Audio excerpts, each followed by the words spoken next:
আসসালামু আলাইকুম। 18 বাংলার সংবাদে সবাইকে স্বাগত জানাচ্ছি আমি ওয়াহিবা রায়ান। বিরোধী দল জুলাই অভ্যুত্থানের চেতনাকে ক্ষমতায় যাওয়ার হাতিয়ার হিসেবে ব্যবহার করতে চাইছে বলে অভিযোগ করেছেন স্থানীয় সরকার মন্ত্রী মির্জা ফখরুল ইসলাম আলমগীর। জাতীয় প্রেস ক্লাবে আলোচনা সভায় তিনি আরও বলেন, স্বাক্ষরিত জুলাই সনদের প্রতিটি অক্ষর বাস্তবায়ন করা হবে। সংবিধানের সংশোধনের কথা জানিয়ে তিনি বলেন, বিভাজনের রাজনীতি নয়, ঐক্যবদ্ধভাবে দেশকে এগিয়ে নিতে চায় সরকার। সংস্কার এই দেশে কারা এনেছে? বিএনপি এনেছে। একদলীয় শাসন ব্যবস্থা থেকে বহুদলীয় গণতন্ত্রের বিএনপি নিয়ে এসেছে। আমরা জুলাই সনদ বাস্তবায়ন প্রত্যেকটি অক্ষর আমরা পালন করব, এটা হচ্ছে আমাদের কমিটমেন্ট। গণভোটের একটা অংশ তো আমাদের সঙ্গে কোনো আলোচনাই হয়নি। উচ্চকক্ষের অনুপাতিক হারে প্রতিনিধিত্ব হবে, সেই বিষয়টাতে আমরা কখনোই একমত হইনি। তো বরাবরই বলে এসেছি যে আমরা সংবিধান সংশোধন করতে চাই, আমরা সংবিধান সংস্কারের কথা কখনোই বলিনি। বিরোধী দল যারা আছেন তারা অনেকে বিভিন্ন রকম মুখরোচক কথা বলে আপনার জনগণকে আপনার উত্তেজিত করবার চেষ্টা করছেন। ক্ষমতায় যাওয়ার জন্য এই জুলাইকে তারা ব্যবহার করতে চায়। আমরা কিন্তু চাই না যে জুলাই শুধু ক্ষমতার যাওয়ার জন্য আরেকটা হাতিয়ারই পরিণত হোক। জুলাই শহীদদের প্রতি শ্রদ্ধা এবং 24-এর গণহত্যার বিচারের দাবিতে কফিন মিছিল করেছে ঢাকা বিশ্ববিদ্যালয়ের শিক্ষার্থীরা। জাতীয় ছাত্র শক্তির উদ্যোগে আয়োজিত এই মিছিলে ঢাকা বিশ্ববিদ্যালয়ের বিভিন্ন ছাত্র সংগঠনের নেতাকর্মীরাও অংশ নেন। জুম্মার নামাজ শেষে ঢাকা বিশ্ববিদ্যালয়ের কেন্দ্রীয় মসজিদ থেকে শুরু হয় এই মিছিল। এ সময় 24শে জুলাই আন্দোলনের বিভিন্ন স্লোগান দেয়া হয়। পুরো ক্যাম্পাস ঘুরে রাজু ভাস্কর্যের পাদদেশে সমাবেশে মিলিত হন তারা।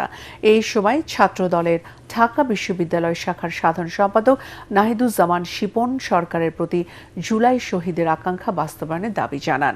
ছাত্র শক্তি ঢাকা বিশ্ববিদ্যালয় শাখার সভাপতি তাহমিদ আল মুদাসসির অভিযোগ করেন, বর্তমান সরকারের মুখে জুলাইকে ধারণ করলেও বিএনপি নেতারা বিভিন্ন আলোচনায় জুলাই অভ্যুত্থানকে বিতর্কিত করছে। জুলাই নিয়ে এ ধরনের দ্বিমুখী আচরণ প্রতিহতের হুঁশিয়ারিও দেন তিনি।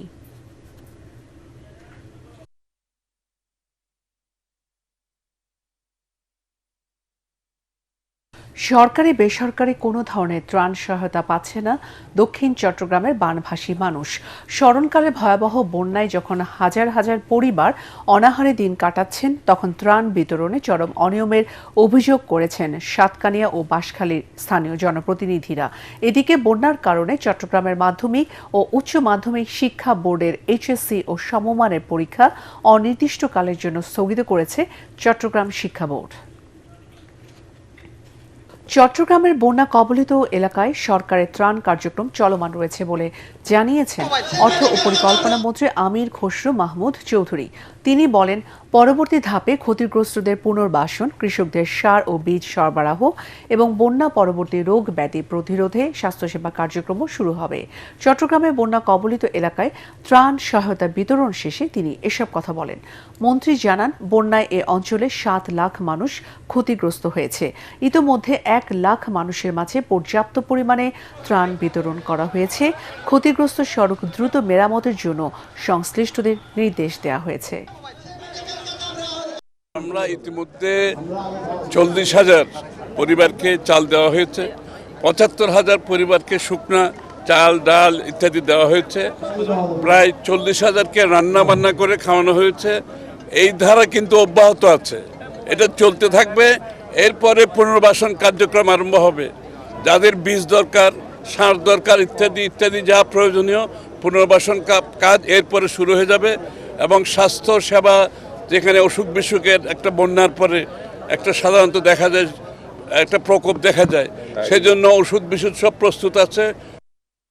স্পেনের বিপক্ষে বিশ্বকাপ ফাইনালের রেফারির নাম দেখে কপালের চিন্তার ভাঁজ পড়েছে আর্জেন্টাইন সমর্থকদের। কারণ রোববার দিবাগত রাত 1টায় শুরু হতে যাওয়া মেগা ফাইনালটি পরিচালনা করবেন তাদের সে অভিশপ্ত রেফারি স্লাভকো ভিনসিচ। 2022 সালে সৌদি আরবের কাছে 2-1 গোলে হেরে কাতার বিশ্বকাপ শুরু করেছিল আর্জেন্টিনা। সেই ম্যাচে প্রধান রেফারি ছিলেন এই স্লোভেনিয়ান। ওই ম্যাচে অফসাইডের কারণে বাতিল হয়েছিল আর্জেন্টিনার 3টি গোল। 4 বছর পর আবারও আর্জেন্টিনার মেগা ফাইনালের বাঁশি থাকছে তারই হাতে।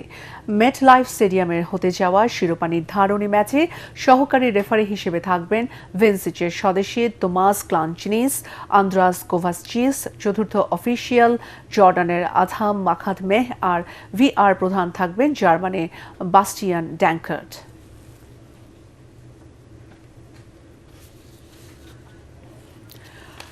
সোনালী ট্রফি আর বিশাল অঙ্কের প্রাইজ মানি ছাড়াও এবার বিশ্বকাপ জয়ী ফুটবলাররা পাচ্ছেন বিশেষ উপহার।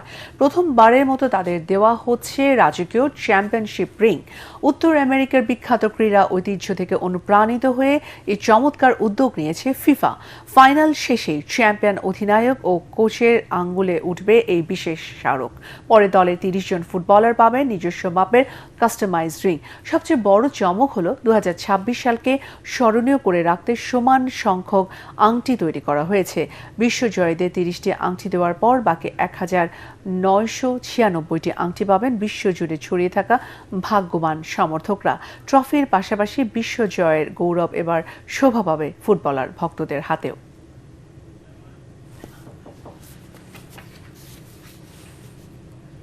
পরবর্তী সংবাদ দেখার আমন্ত্রণ জানিয়ে এখনকার মতো শেষ করছি। এটিএন বাংলার সংবাদ ইউটিউবে দেখতে ব্রাউজ করুন youtube/ATN Bangla News। ধন্যবাদ।